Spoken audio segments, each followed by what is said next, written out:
महाकुंभ का तो समापन हो चुका है, लेकिन इस पर सियासत थमने का नाम नहीं ले रही। कल मुख्यमंत्री योगी आदित्यनाथ प्रयागराज पहुंचे थे, जहां उन्होंने संगम किनारे सफाई अभियान में भाग लिया। अब मुख्यमंत्री की यही तस्वीर विपक्ष को खटकने लगी है। अखिलेश यादव गंदगी पर सवाल खड़े कर रहे हैं और पूछ रहे हैं, जब महाकुंभ में बीजेपी के मुताबिक गंदगी थी ही नहीं तो फिर मुख्यमंत्री झाड़ू क्यों लगा रहे हैं। और प्रयागराज महाकुंभ के समापन तक सियासती बयानबाजी नहीं थमी। पहले व्यवस्था पर सवाल, तो अब मुख्यमंत्री योगी के झाड़ू लगाने पर सवाल। दरअसल महाकुंभ में 66 करोड़ श्रद्धालुओं की डुबकी, संगम तट पर करोड़ों लोगों के जमावड़े से जो गंदगी फैली, उसकी सफाई के लिए सीएम योगी प्रयागराज में थे, जो अखिलेश यादव को हजम नहीं हो रही है। उन्होंने सीएम योगी के सफाई अभियान पर तंज कसते हुए कहा, जिसने जो तलाशा उसका साक्षात प्रमाण है। पहले तो कह रहे थे गंदगी है ही नहीं, अब ये सब कूड़ा करकट कहां से आया। इस साफ सफाई में सच मिले तो बचा लीजिएगा। तो वहीं शिवपाल यादव के साथ ही एसपी विधायक ने बीजेपी पर लोगों को गुमराह करने का आरोप लगा दिया।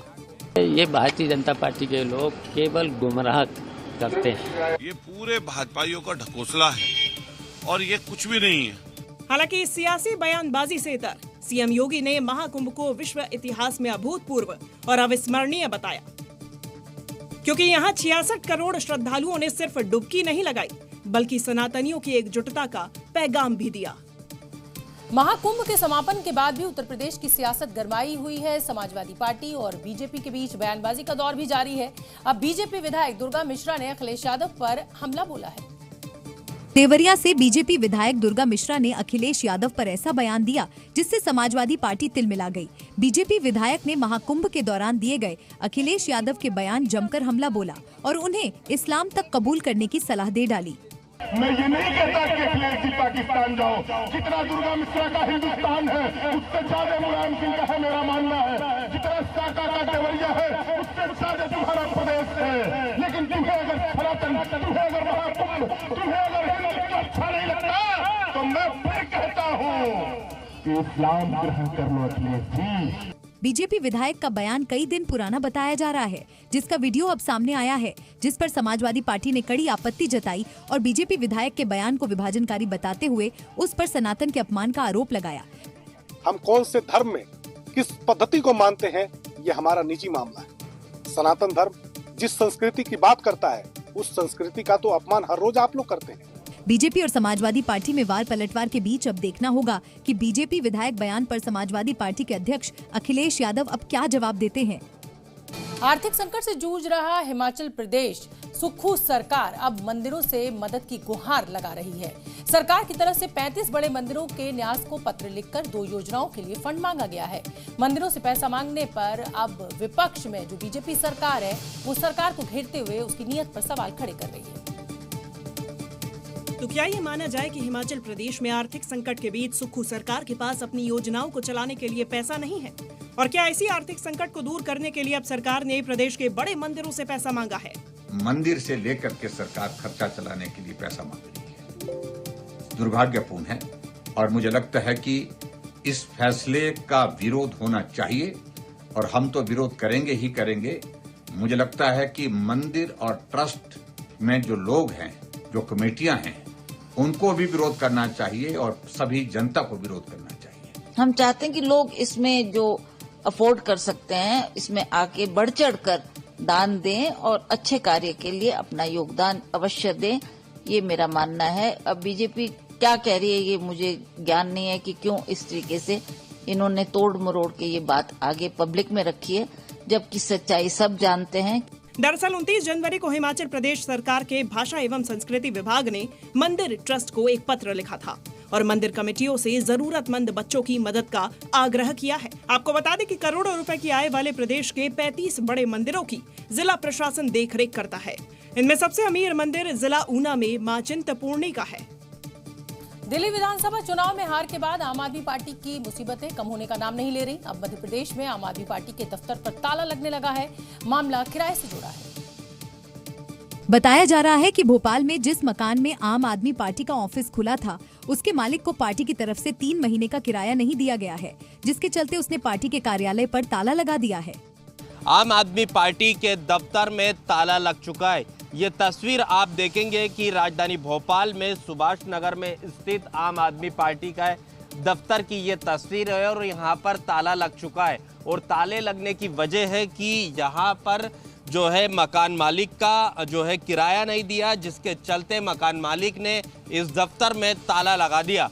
आम आदमी पार्टी का ऑफिस भोपाल के सुभाष नगर में बना हुआ है, जिसे किराए पर लिया गया था, लेकिन पार्टी की तरफ से किराया नहीं देने पर पूरे दफ्तर को सील कर दिया गया और दफ्तर में बैठकी लगाने वाले कार्यकर्ता भी बोरिया बिस्तर समेट कर यहाँ से जा चुके हैं। कार्यालय है अपन ने किराए पे दिया था इनको, और दूसरा क्या है कि इन्हों को 25 तारीख को दिया था, 1 तारीख को रेंट देना होता है ना। शुरू में इनने 1.5 महीने का रेंट नहीं दिया, न एडवांस दिया, उसके बाद भी घुमा फिरा रहे थे, फिर किराए के लिए 20-20 दिन लेट 25 दिन घुमा रहे थे। दरअसल मध्य प्रदेश में सिंगरौली की महापौर रानी अग्रवाल आम आदमी पार्टी की प्रदेश अध्यक्ष है। उन्होंने निकाय चुनाव में आपके टिकट पर महापौर का चुनाव जीतकर एमपी में पार्टी की जोरदार एंट्री कराई थी और उसी के बाद पार्टी दफ्तर भी खुलने लगे थे, जो अब बंद होने के कगार पर हैं। प्रयागराज महाकुंभ में इस बार स्नान के लिए पहुंचे श्रद्धालुओं का एक नया रिकॉर्ड बना है, लेकिन फिर भी कई लोग संगम में स्नान का मौका चूक गए और इसके बाद योगी सरकार ने ऐसे लोगों के संगम का जल पहुंचाने का अब जिम्मा उठा लिया है। प्रयागराज महाकुंभ में इस बार महाकुंभ में 66 करोड़ से ज्यादा श्रद्धालुओं ने स्नान कर महारिकॉर्ड बनाया, लेकिन यूपी के कुछ लोग ऐसे भी थे जो पवित्र संगम तट पर आस्था की डुबकी लगाने से चूक गए और अब ऐसे श्रद्धालुओं के लिए मुख्यमंत्री योगी आदित्यनाथ के निर्देश पर फायर ब्रिगेड विभाग ने अनोखी पहल शुरू की है और कुंभ न आ पाने वाले भक्तों को पवित्र गंगा जल पहुंचाने का काम शुरू किया है। उन श्रद्धालुओं तक जो किसी कारणवश प्रयागराज की धरा पर नहीं पहुंच पाए, महाकुंभ के दौरान यहां पर नहीं पहुंच पाए, तो ऐसे में उनको संगम का जल आसानी से मिल सके, इसी लिहाज से योगी सरकार ने ये जिम्मा फायर ब्रिगेड को सौंपा है। और मेला ड्यूटी से वापसी के दौरान दमकल कर्मी जल भरकर अपने अपने जिलों के लिए रवाना होंगे। पहले फेज में 75 जिलों में से उन 21 जिलों को फायर ब्रिगेड की गाड़ियां संगम का जल लेकर जाएंगी, जो धार्मिक दृष्टिकोण से महत्व रखते हैं। सभी 75 डिस्ट्रिक्ट से हमारे फायर टेंडर यहाँ पर आए हुए हैं, जिन्होंने कुंभ मेला के अंदर अपनी अभूतपूर्व जो सेवाएं हैं वो दी हैं। तो उन्हीं के अंदर जो त्रिवेणी संगम का जो जल है, पवित्र जल है, उसको लेकर के वो टेंडर्स हर डिस्ट्रिक्ट में जाएंगे और वहाँ जो अधिकारी और जो जनप्रतिनिधि होंगे उनसे अनुरोध करके और वहाँ पर उनको वितरित कराने की व्यवस्था भी की जा रही है। योगी सरकार की इस पहल से उन श्रद्धालुओं को भी संगम का पवित्र जल मिल सकेगा, जो किसी वजह से महाकुंभ में संगम स्नान का पुण्य नहीं कमा पाए थे। चुनाव के मुहाने पर खड़े बिहार में चोरों के सरदार की अब एंट्री हो गई है। नीतीश कैबिनेट में शामिल बीजेपी कोटे के मंत्रियों पर सवाल उठाने वाले तेजस्वी यादव पर गिरिराज सिंह ने पलटवार किया है। और बार पलटवार की इसी सीरीज में एंट्री हुई चोरों के सरदार की शुरुआत तेजस्वी ने की और ये पूछ डाला कि नीतीश कैबिनेट में बीजेपी कोटे के मंत्रियों की क्यों ना आपराधिक बैकग्राउंड की जांच हो। देखिए, जो भी लोग भाजपा की तरफ से या मंत्रिमंडल में जो लोग भी हैं, उनके बैकग्राउंड को भी जरा चेक कर लिया जाए कि कितने केस मुकदमे इन लोगों पर हैं।